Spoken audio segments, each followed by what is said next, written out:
Welcome back to my YouTube channel. Again, I'm Nika Jinanson, a third-year computer science student. This video is the continuation of the discrete mathematics we have discussed back then, with the subtopics of trees, Boolean, and matrices. This time, our subtopics will be set, logic, and graph theory. Are you all ready to learn something new? Let's start! In 3, 2, 1, let's go! Set is simply defined as a collection of objects, and elements are the objects included in a set. We use capital letters to represent a set, and lowercase letters to represent an element of the set. For example, A belongs to A, or A is an element of A. In sets, we have equality, subsets, empty sets, and proper subsets. Let's start with the equality. Two sets are equal if they contain exactly same elements or if each contained in the other. For example, if A is contained in B and B is contained in A, then A is equal to B.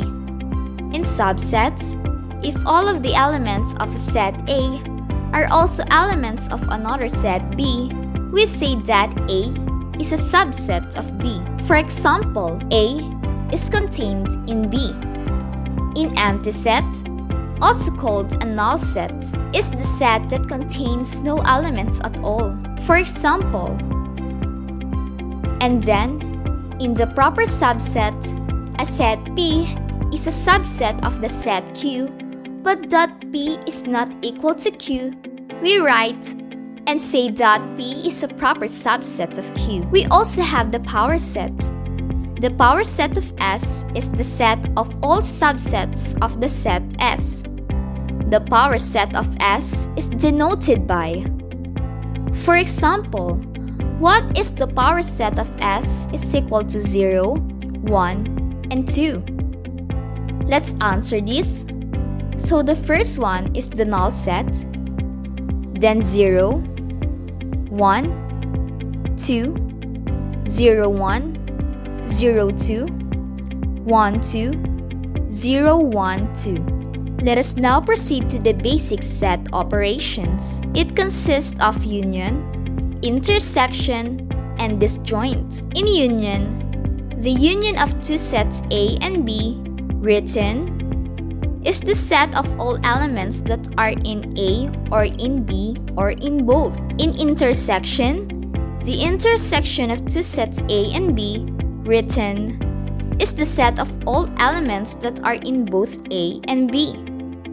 And in disjoint, if A and B have no elements in common, we say that A and B are disjoint. For example, let A is equal to 1, 3, 5, 7, 9, and B is equal to 6, 7, 8, and 9. Then A union B is equal to 1, 3, 5, 6, 7, 8, 9. And A intersection B is equal to 7 and 9. Sets are represented in a Venn diagram by circles drawn inside a rectangle representing the universal set.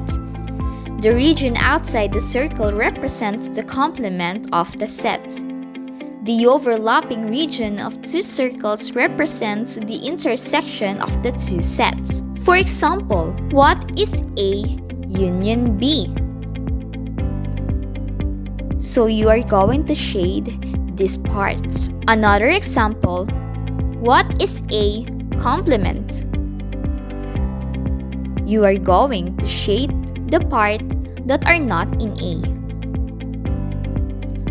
For the last example, what is A intersection B? And you're going to shade the parts that intersect A and B. That's all for the set. Very easy to learn, right? So for today's lesson, I am going to teach you about the logic of discrete mathematics. Logic is the study of reasoning. It is specifically concerned with whether the reasoning is correct. It focuses on the relationship among statements as opposed to the content of any particular statement. So the basic building blocks of any theory of logic is the proposition, a sentence that is either true or false but not both. To represent a proposition, we are going to use the variables P, Q, and R. We can construct a proposition in any logical connectives like conjunction, disjunction, negation, implications, and the biconditional. So, let's start!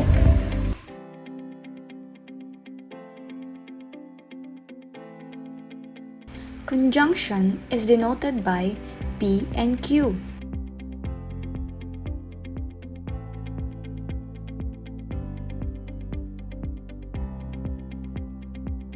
And can be described by this truth table.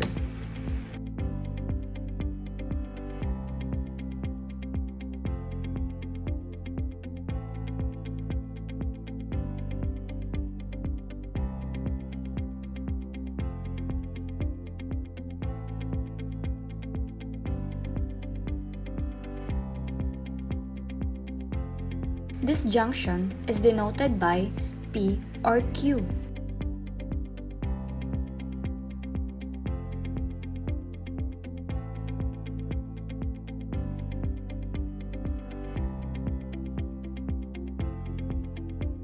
And can be described by this truth table.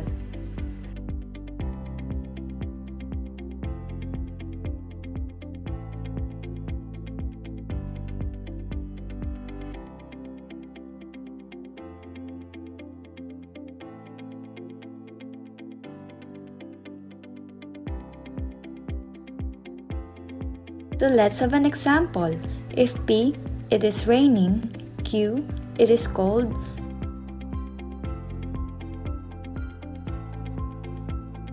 then the conjunction of P and Q is it is raining and it is cold.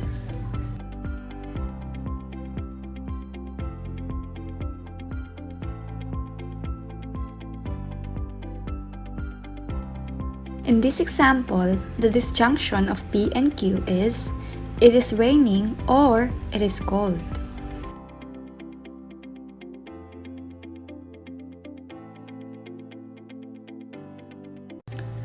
Another connective is the negation. It is denoted by this operator, the proposition not P. For example, P, Paris is the capital of England.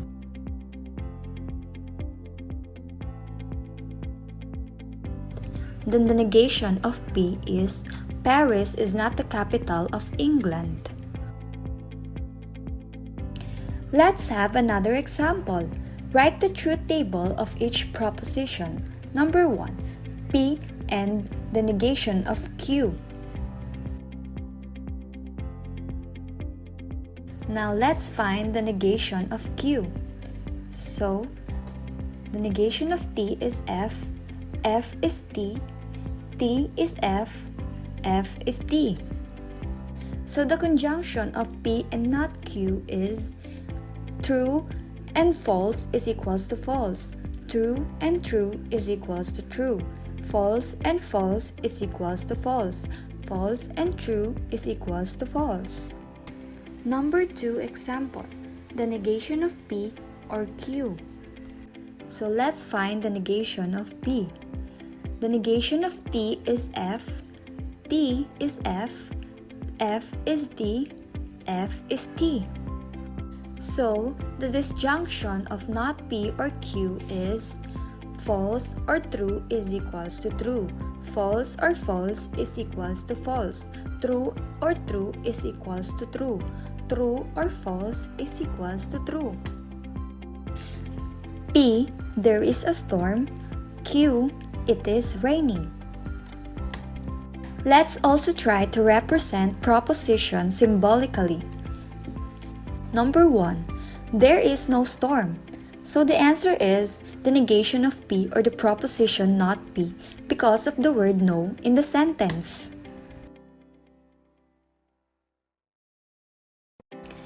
There is a storm and it is raining. The answer here is the conjunction of P and Q because two propositional value is true and the connective and.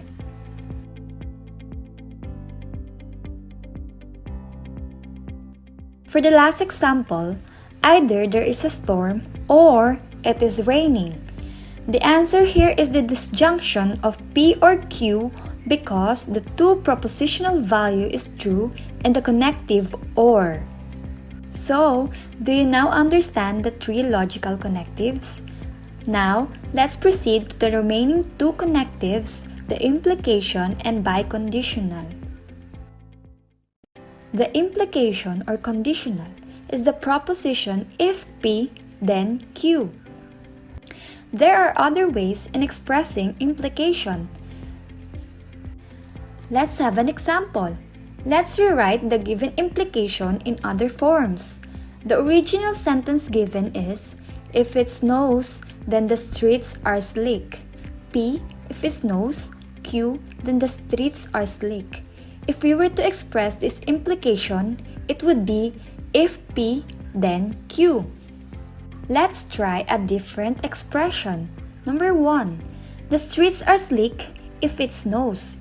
The streets are slick represented by Q if it snows represented by P. So the answer is Q if P. Another one so that you may fully understand it. It snows only if the streets are slick. This implication will be expressed by P only if Q. So simple, right? There are three related implications: the converse, inverse, and contrapositive. Let's have an example. Find the converse, inverse, and contrapositive of the given conditional if P, then Q. If it rains, then I will buy a new umbrella. The converse is the implication if Q, then P. So, if I buy a new umbrella, then it is raining.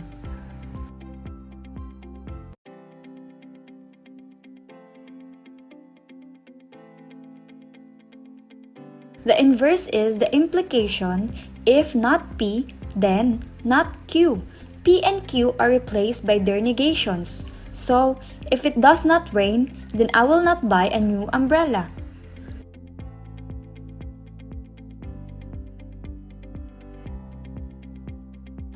The contrapositive is the implication if not Q, then not P.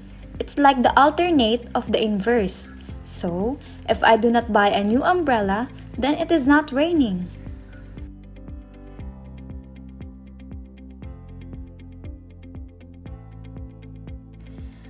Let's proceed to the last connective. The biconditional is the proposition that is true when P and Q have the same truth values and is false otherwise. P if and only if Q. P is necessary and sufficient for Q. If P, then Q, and conversely. Let's have an example. If my mood improves, then I will eat lunch. If we remove the if-then part of a true conditional statement, combine the hypothesis and conclusion, and tuck in a phrase if and only if, we can create a biconditional statements. Like this: my mood will improve if and only if I eat lunch.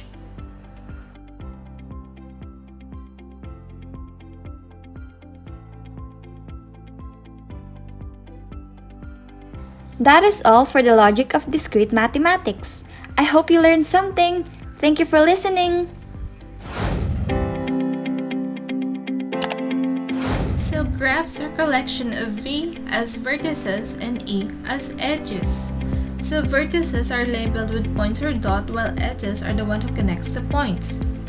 An example of graph is a simple graph. Consists of non-empty set V of vertices and E, a set of unordered pairs of distinct elements, V, called edges.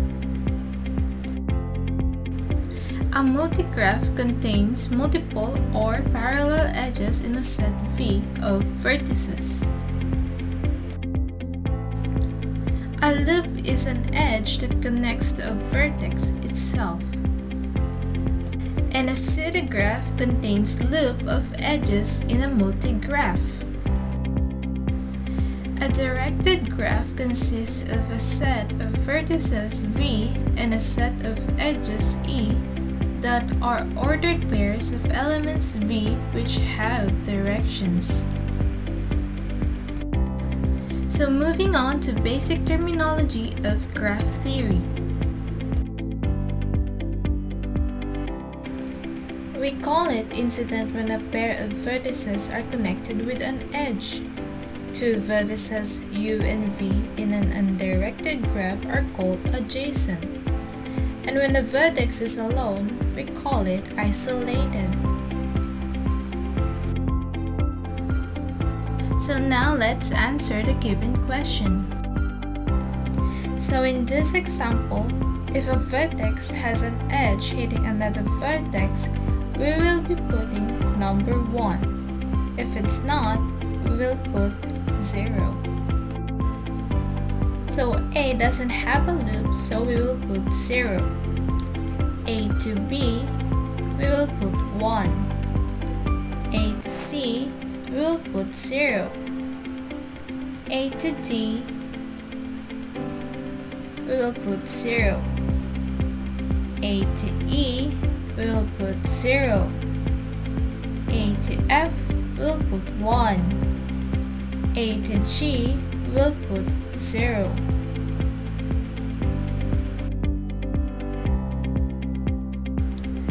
We will be doing the same procedure in all of the letters in a row until we hit the end.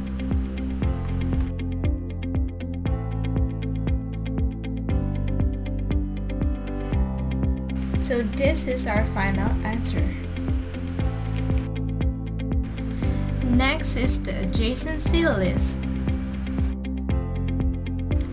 Adjacency list is used to represent a graph with no multiple edges which specify the vertices that are adjacent to each vertex of the graph. So in this example, we see that A is adjacent to letter B and C and E. So moving on to letter B, B is adjacent to letter A only. Letter C is adjacent to letter A, D, and E. Letter D is adjacent to C and E. And for the letter E, E is adjacent to letter A, C, and D. And this is the final result. This another example is a directed graph. We will be getting the adjacent vertices of initial vertex going to its terminal vertex. Just look at where the arrow is pointing, and that will be the terminal vertex of the vertex. So A is adjacent to B and also adjacent to C. And we see that it is also adjacent to letter D and letter E.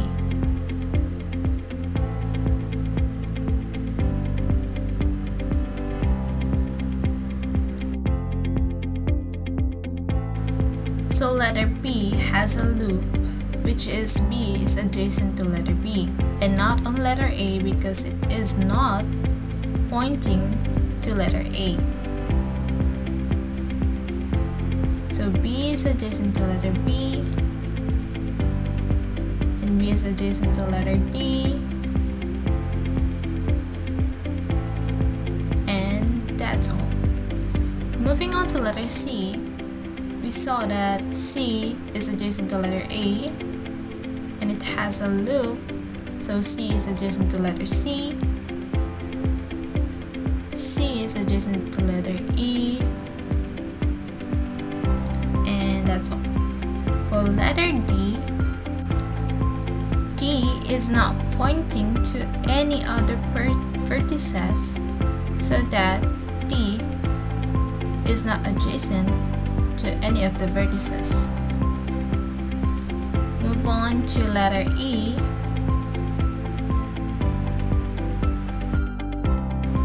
So here, letter E is adjacent to letter B, adjacent to letter C, and it is adjacent to letter D. So this is the final answer. Next one is the adjacency matrix. Adjacency matrix are labeled with rows and columns with the same number of vertices. If the set of Vi and Vj is an edge of G, put number 1. Otherwise, put 0. A doesn't have a loop, so we will put 0. A is adjacent to letter B, so we will put 1. Same as the adjacency to letter C. A is also adjacent to letter D. So for the letter B, B is adjacent to letter A, so we'll put 1. B doesn't have loop, so we'll put 0. B is adjacent to letter C, we'll put 1. B is not adjacent to letter D, so we'll put 0. Letter C is adjacent to letter A. Letter C is adjacent to letter B. Letter C doesn't have a loop. And letter C is not adjacent to letter D. D is adjacent to letter A. It's not adjacent to letter B and also in letter C. And D doesn't have a loop. So this is the result for the example number 1. So for the example number 2, we will do the same procedure. A doesn't have a loop, so we'll put 0. A is adjacent to letter B, so we'll put 1. A is adjacent to letter C, so we'll put 1. A is not adjacent to letter D, so we'll put 0. So B is adjacent to letter A, so we'll put 1. B doesn't have a loop, so we'll put 0. B is not adjacent to letter C, so we'll put 0. B is adjacent to letter D, so we'll put 1. For letter C, C is adjacent to letter A, so we'll put 1. B is not.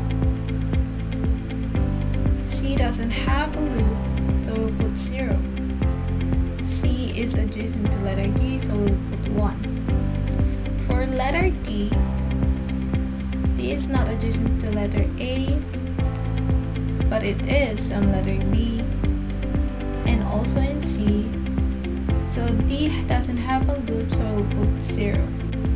So this is the final result of the example number 2. Adjacency matrices can also be used to represent undirected graphs with loops and with multiple edges. A doesn't have a loop, so we'll put 0. A is adjacent to letter B, but with multiple edges, we just need to count how many edges are there. So we'll put 3. So A is not adjacent to letter C, and A is adjacent to letter D. B is adjacent to letter A. B doesn't have a loop, so we'll put 0. B is not adjacent to letter C. B is adjacent to letter D.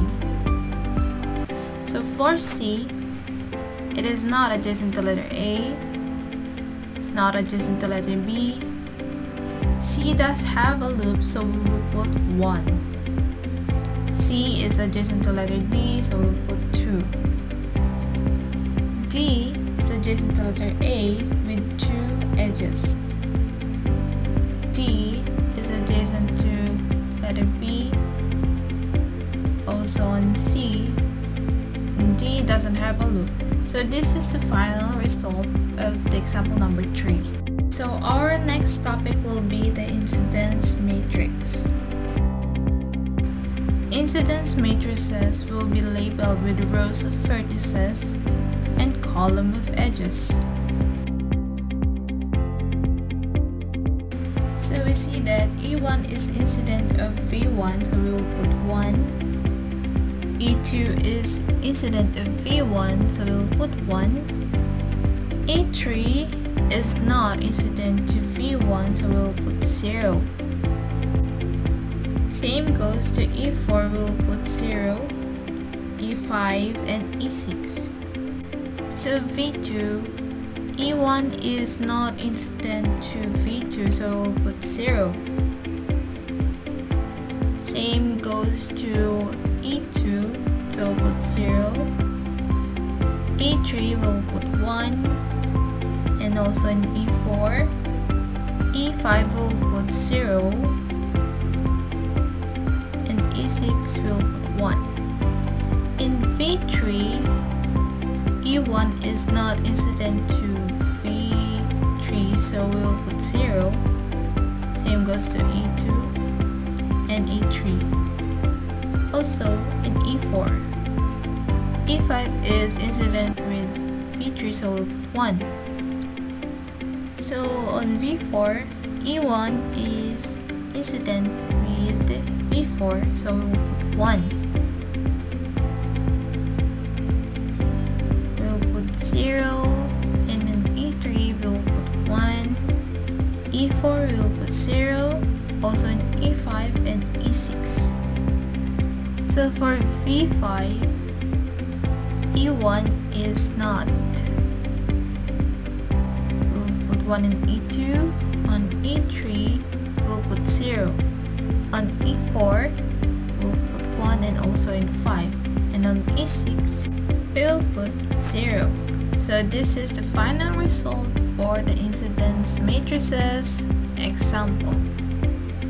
So the next topic will be the shortest path problems. Application of the shortest path problems will be mileage, flight times, fares, distance, response time, lease rates, and so on. Weighted graphs are graphs that have number assigned to each edge. Now, the length of a path in a weighted graph is the sum of the weights of the edges of this path. Now, for this example, find the length of the shortest path between A and C in the given weighted graph. Now, let's list down all the possible outcomes for this one for us to find the shortest path between A and C.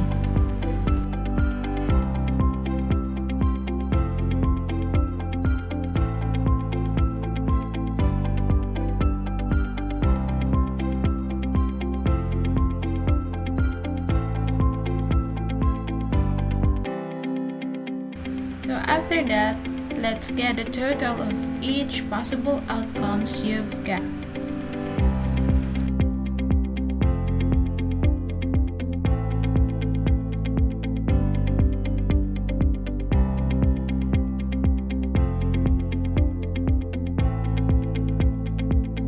So the result of the shortest path between A and Z has total of 16, consisting the letters A to C to D to E to G and to Z. So that's all for the graph theory for today. Thank you for listening.